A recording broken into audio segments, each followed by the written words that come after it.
కి స్వాగతం. ముందుగా హెడ్లైన్స్. పెదకూరపాడు నియోజకవర్గం పేరు చెబితే ఇసుక బకాసుడు శంకర్రావు గుర్తొస్తాడు. కాంగ్రెస్ హామీలు నమ్మి మోసపోయారు. ఎలక్షన్ కోడ్ వచ్చిందని సీఎం మంత్రులు చావు కబురు చెబుతున్నారు. ఎన్నికలు అయిపోయిన తర్వాత ఒక్కసారైనా పబ్లిక్ గా మేనిఫెస్టోను చూపించావా? ఇక డీటెయిల్స్ చూస్తే పెదకూరపాడు నియోజకవర్గం పేరు చెబితే ఇసుక బకాసురుడు శంకర్రావు గుర్తుకొస్తాడు. వీళ్ళు రిటైల్ గా దోపిడీ చేస్తారని అనుకున్నా కానీ వీళ్ళు హోల్సేల్ గా దోపిడీ చేసే బందిపోట్లని ఊహించలేకపోయాను. 40 లక్షల మంది భవన నిర్మాణ కార్మికుల పొట్ట కొట్టి ఈ శంకర్రావు జగన్ పొట్ట నింపుకుంటారా? కృష్ణా నదిపైనే రోడ్డు వేశారంటే ఇది కళ నిజమా అని ఊహించలేకపోతున్నానని చంద్రబాబు కౌంటర్లు వేశారు. రూపకల్పన చేశారు. స్ఫూర్తి అమరావతి, రెండోది అమరలింగేశ్వర స్వామి దేవాలయం. అవునా కాదా? ఇప్పుడు గుర్తొచ్చేది ఎవరు గుర్తొస్తారు? ఈ నియోజకవర్గం అనగానే ఇసుక బకాసురుడు శంకర్రావు. అవునా కాదా? ఇసుక బకాసురుడు, ఇసుక దోపిడీ గుర్తొస్తుంది. అవునంటే గట్టిగా చెప్పండి, కూడా చెప్పండి. నేను అనుకున్నా వీళ్ళు ఏదో రీటైల్ గా దోపిడీ చేస్తారనుకున్నా కానీ వీళ్ళు హోల్సేల్ గా దోపిడీ చేసే దోపిడీ దొంగలు బందిపోట్లని నేను ఎప్పుడూ ఊహించలేదని చెప్పి కూడా మీకు తెలియజేస్తున్నా. 40 లక్షల మంది భవన నిర్మాణ కార్మికులు పొట్టగొట్టి ఈ శంకర్రావు జగన్మోహన్ రెడ్డి పొట్ట నింపుకుంటారా అని క్వశ్చన్ చేస్తున్నా. మీరు ఒకసారి చూడండి, కృష్ణా నది మీదనే రోడ్డు వేశారంటే ఏమనుకున్నారు? నాకైతే అర్థం కాల. నేను ఊహించలేకపోతున్నా. ఇది కళ నిజమాని ఆలోచిస్తున్నా. ఆయన చేసింది వాస్తవం. అందుకే హామీ ఇస్తున్నా, ఈ ఇసుకాసురుల్ని బొక్కలో పెట్టి మీకు ఉచిత ఇసుక ఇచ్చే కార్యక్రమానికి శ్రీకారం చుడతాను. 40 లక్షల మంది భవన నిర్మాణ కార్మికుల్ని ఆదుకునే బాధ్యత నాది. ఇసుక మాఫియా పైన ఉక్కు పాదం పెట్టి అణగదొక్కతానని మరొకసారి మీ అందరికీ హామీ ఇస్తున్నా. ఇదే కాదు, నేను అడుగుతున్నా మిమ్మల్ని అందరినీ, ఒకప్పుడు ఒక ట్రాక్టర్ ఇసుక ఎంత తమ్ముళ్ళు? 1000 రూపాయలు అవునా కదా? ఇప్పుడెంత? 5000 అవునా కాదా?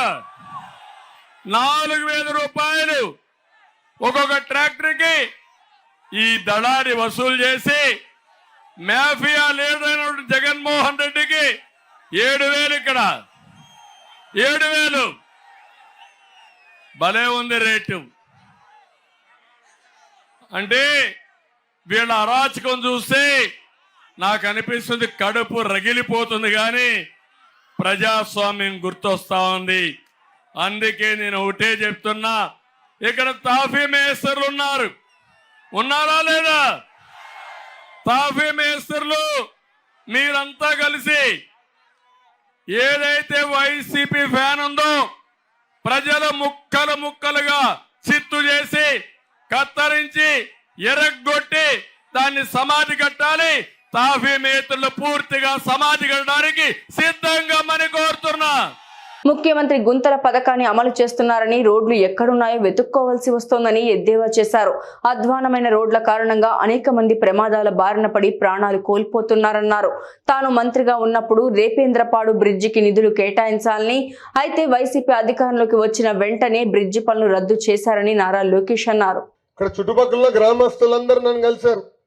రచ్చబండలో వాళ్ళని కలిసినప్పుడు కూడా వాళ్ళు ఒకటే అడుగుతున్నారు, అన్న ఒక్క ఏం చెప్పాను వాళ్ళ ఒక బ్రిడ్జి అన్నాను. ఇంకా రోడ్లు ఎంత అద్భుతంగా ఉన్నాయి తల్లి. బా, జర్మనీ వాళ్ళు అమెరికాలో వచ్చి చూడొచ్చు మన రోడ్లు ఎంత బాగున్నాయి. ముఖ్యమంత్రి గారు కొత్త పథకం తీసుకొచ్చాడు తల్లి. అదేంటి తెలుసా? గుంతల పథకం తల్లి. గుంతల పథకం. మన రోడ్ల పైన అసలు రోడ్ ఎక్కడుందా అని ఎత్తుక్కునే పరిస్థితి వచ్చింది తల్లి. ఇప్పుడు ఎన్నికలు వచ్చినాయి, హడావుడిగా డబ్బులు శాంక్షన్ చేసి కనీసం గుంటలు పూడ్చే కార్యక్రమం మొదలుపెట్టారు. వస్తుంటే చూసా, ఇప్పుడు ఏదో గుంటలు పూడ్చడానికి ప్రయత్నిస్తున్నారు. అంటే చూడండి మాయ మాటలు ఎట్లా చెప్తారు. ఏమ్మా, ఆనాడు ఆళ్ళ రామకృష్ణారెడ్డి గారు మన ఊరికొచ్చి ఏం చెప్పినారు? నిరుపేద కుటుంబాలు దశాబ్దాలుగా నివసిస్తున్నారు, వాళ్ళు ఎక్కడైతే ఉంటున్నారో వాళ్ళకి ఇల్లు పట్టాలు ఇస్తానన్నారు. ఈ సభాముఖంగా అడుగుతున్నా, ఆయన ఒక్క పట్టాన్ని ఇచ్చారా? ఒక్క ఇంటి పట్టా ఇచ్చాడా? నియోజకవర్గం వ్యాప్తంగా ఎన్ని పట్టాలు ఇచ్చాడు తెలుసా తల్లి? ఒక్క సున్నా. అందుకే తల్లి నేను జైహో బీసీ సభలో చంద్రబాబు నాయుడు గారు దృష్టికి తీసుకెళ్లా ఈ సమస్యని. బాబు గారు చెప్పే 7 రకాల భూముల్లో దశాబ్దాలుగా నిరుపేద కుటుంబాలు ఇల్లు కట్టించుకున్నారు, వాళ్ళు నివసిస్తున్నారు, లక్షలు ఖర్చు పెట్టారు. అవి రెగ్యులరైజ్ చేసి పట్టాలు ఇవ్వాలని నేను కోరాను. దానికి చంద్రబాబు నాయుడు గారు చాలా స్పష్టంగా చెప్పారు. సభా సాక్షిగా మన ప్రభుత్వం ఏర్పడిన వెంటనే తప్పనిసరిగా గౌరవంగా మీ ఇంటి పట్టాలు అందిస్తామని కూడా ఆయన చెప్పారు. ఆ హామీకి మేము కట్టుబడి ఉన్నామని ఈ సభాముఖం మీ అందరు తెలుతున్నాం. ఇంకా డ్రైనేజ్ కూడా ఎంత దారుణంగా ఉందో తెలుస్తుంది. మన మురికి నీరు వెళ్ళి వేరే వాళ్ళ ఇంటి ముందర ఆగుతుంది, వాళ్ళకి మనకి గొడవ. లేదంటే 2 గడపలు దాటి అక్కడికి వెళ్తే మళ్ళా 3 గడపలకి మనకి గొడవ. దీనికి శాశ్వతమైన పరిష్కారం భూగర్భ డ్రైనేజ్. భూగర్భ డ్రైనేజ్ పనులు పూర్తి చేస్తాం. అదే విధంగా తాగునీరు కూడా అందించాల్సిన అవసరం ఉంది. పక్కనే కృష్ణమ్మ ఉంది, కానీ 24 గంటలు నీరు లేని పరిస్థితి. పైప్ లైన్ ద్వారా ప్రతి ఇంటికి కుళాయి ఇచ్చి సురక్షితమైన నీరు అందించే బాధ్యత నేను తీసుకుంటానని ఈ సభాముఖంగా హామీ ఇస్తున్నదని. కాంగ్రెస్ హామీలు నమ్మి ప్రజలు మోసపోయారు. ఎలక్షన్ కోడ్ వచ్చిందని సీఎం మంత్రులు చావు కబురు చెప్తున్నారు.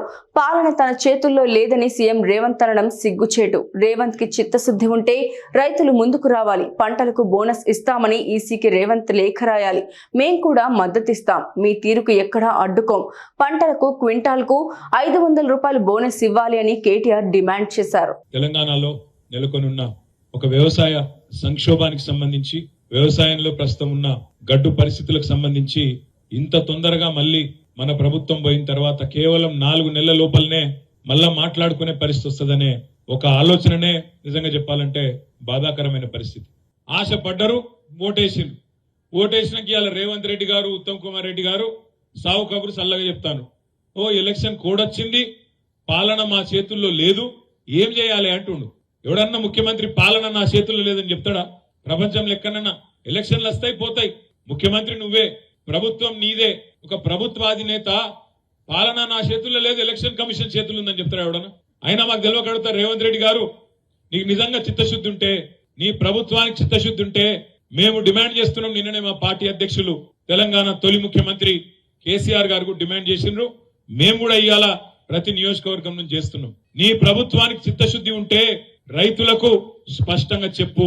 500 బోనస్ విషయం అడిగితే అది బోగస్ ముచ్చటనా నిజమా అని ఇవాళ మేము అడిగితే ఎలక్షన్ కోడ్ వచ్చింది అని చెప్పి ఇవాళ కుంటి సాకులు చెప్తున్నావు. ఎలక్షన్ కోడ్ రాకముందే మేము అడిగినాం, నీకు చిత్తశుద్ధి ఉంటే జీవోది అన్నాం, కానీ నువ్వు తప్పించుకునే ప్రయత్నం చేసినావు. ఇవాళ ఇప్పటికైనా నీకు చిత్తశుద్ధి ఉంటే రేవంత్ రెడ్డి గారు, మీరు వెంటనే ఎన్నికల కమిషన్ ఉత్తరం రాయండి. మేము మీలే కాపం. మీరు ఆనాడు అసెంబ్లీ ఎన్నికలప్పుడు మేము రైతు బంధు ఇస్తుంటే మీరు ఉత్తరం రాసి ఆపిన్రు. అయ్యో ఇప్పుడు వేస్తే కేసీఆర్ కోట్లు పడతాయి, ఇప్పుడు ఇయనియద్దు రైతు బంధు అని చెప్పి నీ పార్టీ ఆ రోజు ఎన్నికల కమిషన్ కి చెప్పి రైతు బంధును అడ్డుకున్నది. మేము నీలాగా తిర్రి పనులు చేయం, మీలాగా పిచ్చి పనులు చేయం. నువ్వు రైతులకు ఇయ్యాలా నిజంగా నీకు చిత్తశుద్ధి ఉంటే నీ ప్రభుత్వానికి ఎన్నికల కమిషన్ ఉత్తరం రాయి. ఏమని రాయి? మేము 500 బోనస్ ఇయ్యదలుచుకున్నాం. తెలంగాణలో ఇప్పటికే పంట నష్టం జరిగింది, కొన్ని దగ్గర రాళ్ల వానలు పడ్డాయి, వాటి వల్ల ఇప్పటికే రైతులు అవస్థలు ఉన్నారు. కాబట్టి అవస్థల్లో ఉన్న రైతులను ఆదుకునేందుకు నేను ఇచ్చిన మాట ప్రకారం 500 బోనస్ ఇయ్యదలుచుకున్నా అని చెప్పి ఉత్తరం రాయి. మేము కూడా నీకు అవసరమైతే నీ తరపున ఎన్నికల కమిషన్ కు బరాబర్ ఇయ్యాలి అని ఉత్తరం రాస్తాం. నీలాగా అడ్డుకోం.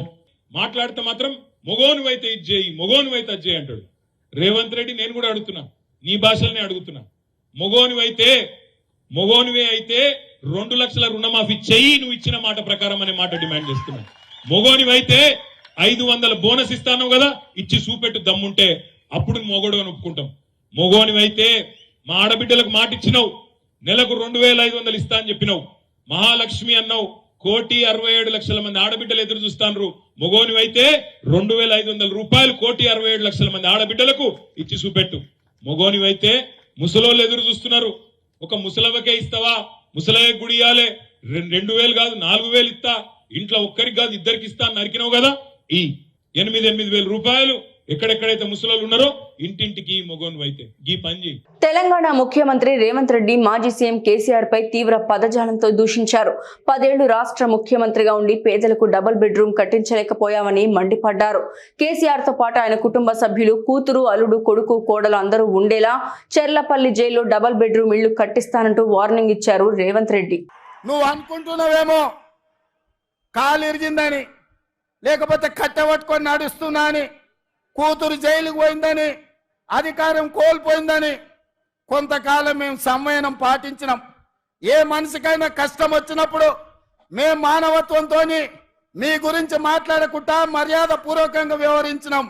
ఇవాళ నువ్వు అనుకుంటున్నావు నువ్వు ఏది పడితే అది మాట్లాడితే చూస్తూ ఊరుకుంటామని. చూస్తూ ఊరుకునేటోడు ఎవరు లేరు. నేను పెద్దలు జానారెడ్డి గారి లాగా కాదు, నేను రేవంత్ రెడ్డిని బిడ్డ. అంగిలాగు ఊడదీసి నువ్వు మాట్లాడే లత్కోర్ లఫంగ మాటలకు చెర్లపల్లి జైల్లో చిప్పకూడు తినిపిస్తా బిడ్డ. నువ్వు అనుకుంటున్నావేమో. ఆనాడు చెప్పినా ఈనాడు చెప్తున్నా, నువ్వు పేదలకు డబుల్ బెడ్రూమ్ ఇల్లు కట్టియలే, నేను మాత్రం నీకు తప్పకుండా డబుల్ బెడ్రూమ్ ఇల్లు కట్టిస్తా చెర్లపల్లి జైల్లో. ఎందుకంటే కొడుకు కోడలు వస్తే యాడుండాలి, బిడ్డ అల్లుడు వస్తే యాడుండాలి. అందరు కలిసి చెర్లపల్లి జైల్లో ఉండేటట్టు మీకు డబుల్ బెడ్రూమ్ ఇల్లు కట్టించే బాధ్యత మా లక్షలాది మంది కాంగ్రెస్ పార్టీ కార్యకర్తలు తీసుకుంటారని చెప్పి నేను ఈ వేదిక మీద నుంచి చెప్పదలుచుకున్నా. అందుకే మిత్రులారా, మీరు ఆలోచన చేయండి. డిసెంబర్ 7 నాడు మనం అధికారం చేపట్టి డిసెంబర్ 9 నాడు ఆడబిడ్డల కార్తీసులో ఉచిత ప్రయాణం, రాజీవ్ ఆరోగ్యశ్రీ ద్వారా ప్రతి పేదవాడికి 10 లక్షల రూపాయలు ఉచితంగా వైద్యాన్ని అందించే నిర్ణయాలు తీసుకున్నాం. ఇదే కాదు, మా మిత్రుడు పెద్దలు బట్టి విక్రమార్క గారు ఆర్థిక సమస్యలు, రాష్ట్రం సంక్షోభంలో ఉంటే, జీతభత్యాలు ఇవ్వలేని పరిస్థితిలో రాష్ట్రం ఉంటే ప్రభుత్వ ఉద్యోగులకు అదేవిధంగా పెన్షన్దారులకు 1వ తారీఖు నాడు జీతభత్యాలు ఇచ్చి రాష్ట్ర ఆర్థిక పరిస్థితిని గాడిలో పెట్టిండు. ఇదే కాదు, ఆడబిడ్డలను దృష్టిలో పెట్టుకొని కట్టెల పొయ్యితోని కన్నీళ్లతోని ఆడబిడ్డలు కష్టపడుతుంటే వాళ్ళ కన్నీళ్లు తూడవడానికి సోనియమ్మ మాట ప్రకారం 500 రూపాయలకే ఆడబిడ్డలకు సిలిండర్ ఇచ్చి ఆడబిడ్డల కష్టాలు తీర్చినాం. అదే కాదు, పేదవాళ్లకు ఇంటింటికి ఉచితంగా 200 యూనిట్ల పథకాన్ని అమలు చేసి నిరూపించినాం. ఇదే కాదు, ఇవాళ చంద్రశేఖరరావు గారిని నేను అడుగుతున్నా, ఆనాడు పల్లెల్లో, తండాలలో, గూడాలలో ఇందిరమ్మ ఇండ్లు 25 లక్షలు మేము కట్టించినాం. మా కోమటిరెడ్డి ఎంకన్నా చెప్తున్నాడు ఇందిరమ్మ ఇండ్ల గురించి నువ్వు చెప్పాలి. మిత్రులారా, నేను ఇవాళ అడుగుతున్నా, 10 ఏళ్ల సన్నాసి కట్టించిన, సోయిలేని ప్రభుత్వం కట్టించిన డబుల్ బెడ్రూమ్ ఇండ్లు ఎన్ని ఉన్నాయి? ఇవాళ మనం 4.5 లక్షల ఇందిరమ్మ ఇండ్లు 22,500 కోట్లతో ఖమ్మం జిల్లాలో మిత్రుడు పొంగులేటి శ్రీనివాసరెడ్డి ఆ శాఖలో మనం పనులు ప్రారంభించుకున్నాం. లక్షలాది ఇందిరమ్మ ఇండ్లు కట్టించే బాధ్యత మాది. నేను అందుకే ఇవాళ సవాలు విసురుతున్న చంద్రశేఖరరావుకు, డబుల్ బెడ్రూమ్ ఇండ్లు కట్టించిన ఊర్లలో నువ్వు ఓట్లాడుగు, ఇందిరమ్మ ఇండ్లు ఉన్న ఊర్లలో మేము ఓట్లు అడుగుతాం, మీకు డిపాజిట్లు వస్తే చూసుకుందామని చెప్పి నేను సవాలు విసురుతున్నా. అందుకే మిత్రులారా, ఇవాళ ఈ రాష్ట్రంలో జరగబోయే ఎన్నికలు నేను ఒక్క మాట ఈ వేదిక మీద నుంచి సూటిగా నరేంద్ర మోడీ, కల్వకుంట్ల చంద్రశేఖరరావుకు విసిరదలుచుకున్నా. నేను, నా మిత్రులు, నా సహచర మంత్రివర్గం 100 రోజుల్లో మా పరిపాలన మీ ముందల పెట్టినాం, మా పాలసీలు మేము అమలు చేసినాం.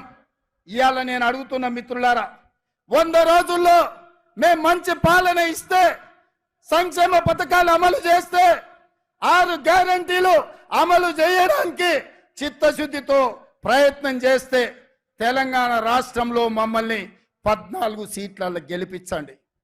ఒకవేళ మా పాలన సరిగ్గా లేకపోతే మాకు ఓటు ఇవ్వాలనో లేదో మీరు ఆలోచన చేయండి.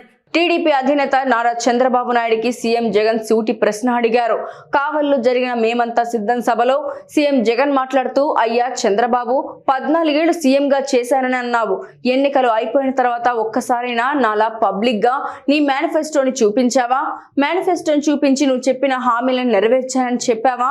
చంద్రబాబు ప్రజలకు నిజంగా మంచి చేసి ఉంటే 3 పార్టీలతో పొత్తు ఎందుకు పెట్టుకుంటున్నాడు అని ప్రశ్నించారు.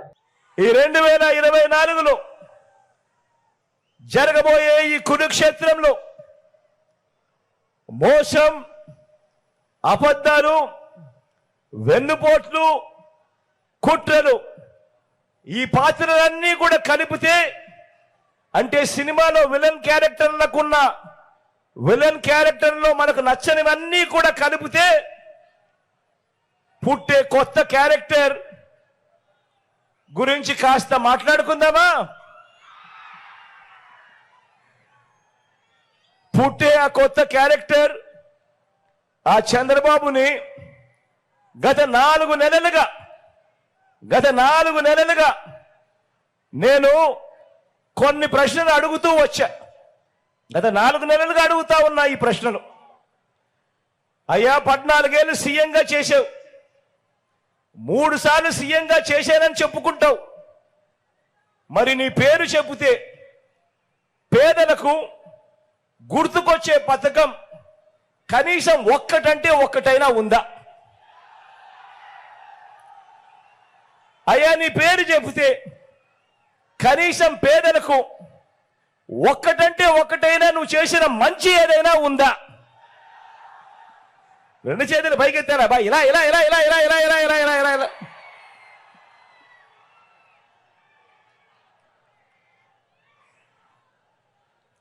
అని నేను అడిగాను. 4 నెలలుగా ఇదే అడుగుతా ఉన్నాను.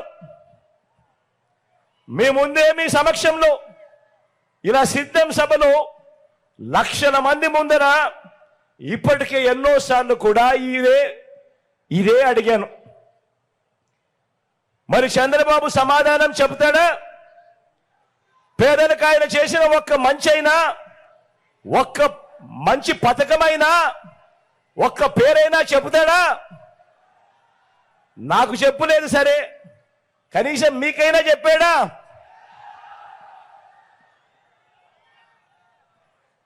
పోనీ మీకైనా గుర్తుందా?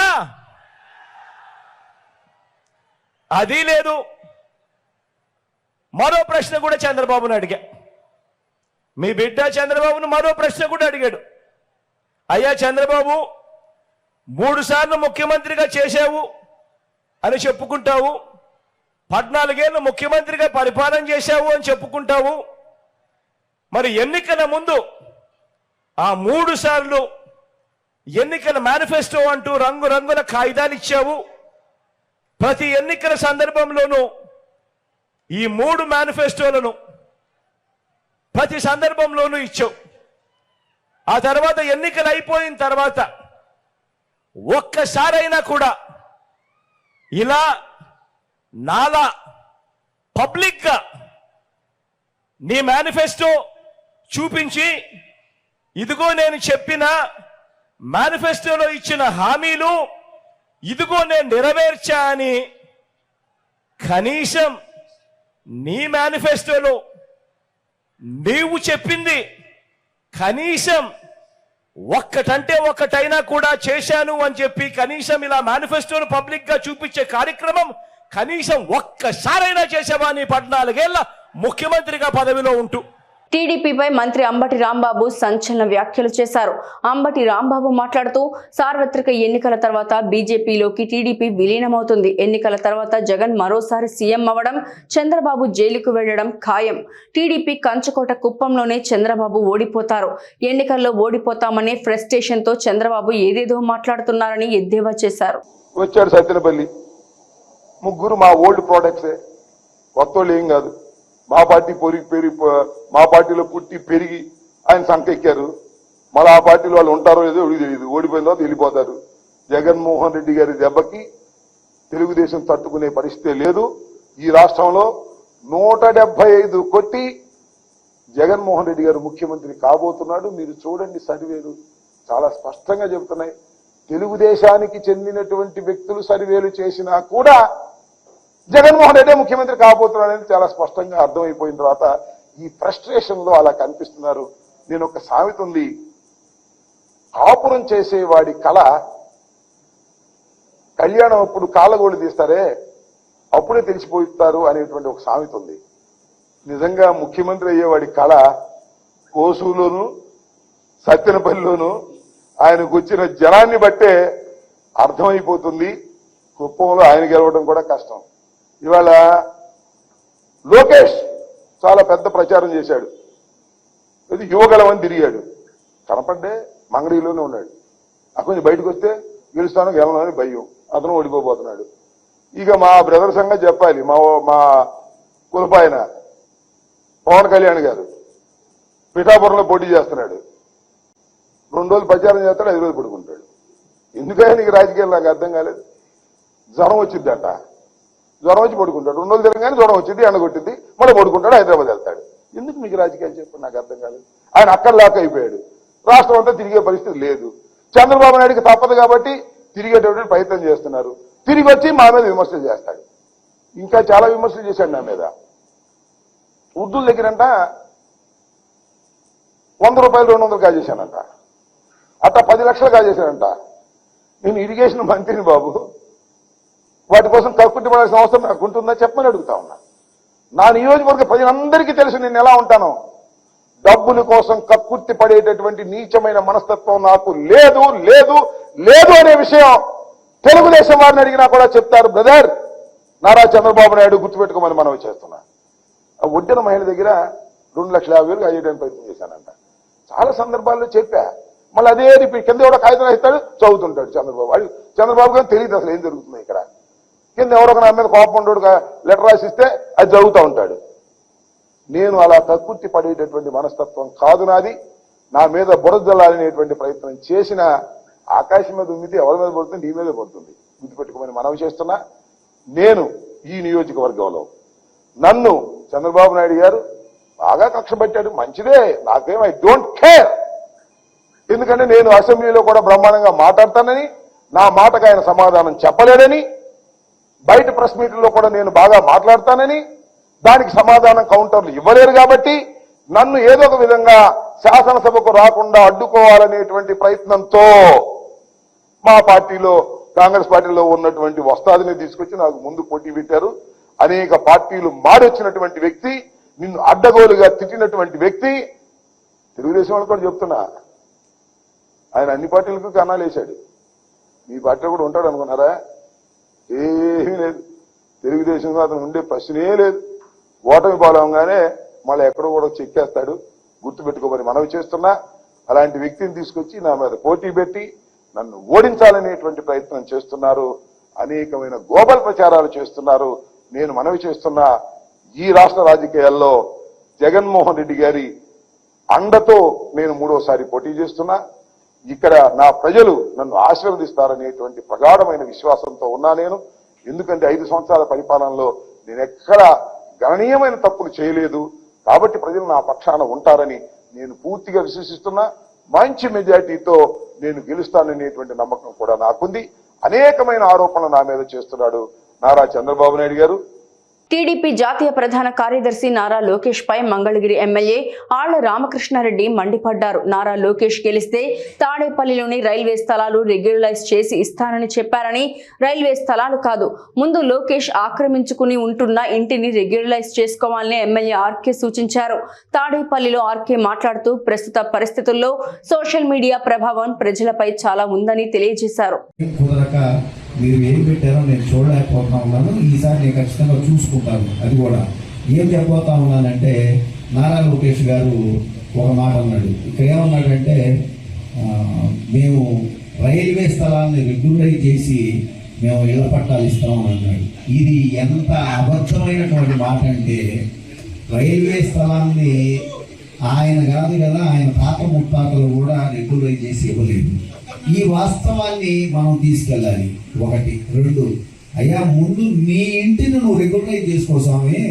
నువ్వు రెగ్యులరైజ్ చేసుకునే పరిస్థితి ఆయన రెగ్యులరైజ్ చేసుకోలేడు. ఎందుకు రెగ్యులరైజ్ చేసుకోలేడు అని అంటే, రివర్ కన్జర్వేషన్ యాక్ట్ 1883 ఏమండి, అంటే బ్రిటిషర్లు ఎప్పుడు 1947లో మనకు స్వాతంత్రం వస్తే 1883లో వచ్చినటువంటి రివర్ కన్జర్వేషన్ యాక్ట్ ప్రకారము ఒక్క అమెండ్మెంట్ కూడా జరగల ఆ యాక్ట్ ఇయాటికి కూడా. అటువంటి యాక్ట్కు లోబడి ఇవాళ కూడా ఆ యాక్ట్ నడుస్తూ ఉంది కాబట్టి అతను రెగ్యులరైజ్ చేసుకోలేడు కూడా.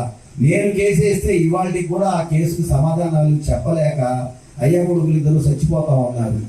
ఒక్క నిమిషం పక్కన పెడితే ఒక 4 సెంట్లు కనుక్కొని ఇల్లు కట్టుకోవచ్చుగా అందరికీ ఆదర్శంగా. అంటే వాళ్ళకి ఎవరికి మంగళగిరి తాడేపల్లిలో ఇళ్ల స్థలం అమ్మటానికి కూడా జనం ముందుకు రారు కూడా. ఎందుకు రారంటే మళ్ళీ ఆ ఇంటి పక్కన స్థలాలు కబ్జాలు చేస్తారు, ఆ ఇంటి పక్కన స్థలాలు ఆక్రమించేసేస్తారని ప్రతిోడికి వాళ్ళ బుద్ధులు తెలుసు. కాబట్టి అంటే నీకు ఇల్లే లేదు, నువ్వు రెగ్యులరైజ్ చేసుకోలేని పరిస్థితిలో ఉండవు, నువ్వు ఇల్లు కట్టుకోలేని పరిస్థితిలో ఉండవు, నువ్వు ఇల్లు కొనుక్కోలేని పరిస్థితిలో ఉండవు. కానీ పేదవాడికి మాత్రం అబద్ధాలు, మాయమాటలు, మోసాలు చెబుతావు.